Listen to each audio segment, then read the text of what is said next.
Donc l'intervention d'aujourd'hui, elle se déroule dans le cadre d'un événement qui est organisé par l'UNGE national, qui s'appelle la Semaine du géomètre expert. On a choisi de mettre à profit l'ensemble des nouvelles technologies pour permettre au grand public de découvrir deux incontournables du patrimoine de Cluny, donc que sont la tour Fabry et la tour Saint-Mayol un peu plus haut.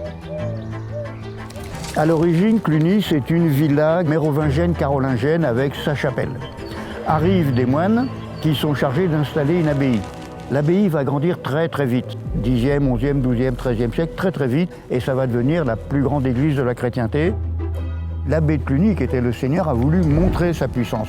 Et on montre sa puissance en mettant beaucoup de tours, et la tour Saint-Mayol fait partie de ce prestige. Elle est sur le point haut de la ville, on la voit de loin, il y a 10 meurtrières, et il n'y a pas 10 soldats dans la tour.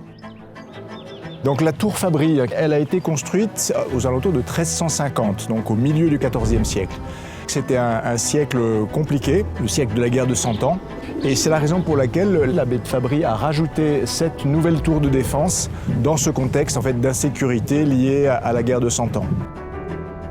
L'objectif aujourd'hui, c'est de numériser justement ces deux tours qui sont aujourd'hui pas accessibles au grand public parce que non sécurisées et permettre de faire une visite virtuelle pour les faire découvrir aux personnes qui ne peuvent pas rentrer dedans. Pour réaliser ces relevés de ces deux tours, on a utilisé différents types de scans 3D qui sont adaptés à la numérisation de monuments historiques.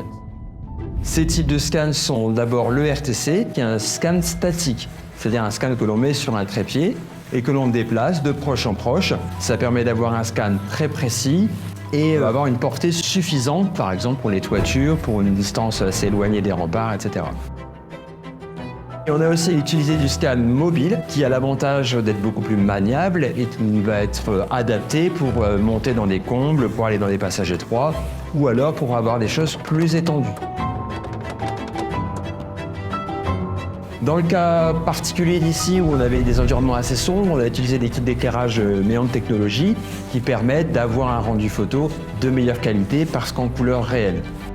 Et on a voulu avoir quelque chose de cohérent et avoir un lien entre les deux tours. Et du coup, on a utilisé une troisième technologie qui est le TRK, qui est un scan qu'on met sur le véhicule qui permet de faire du relevé de grande étendue et dans un temps très rapide.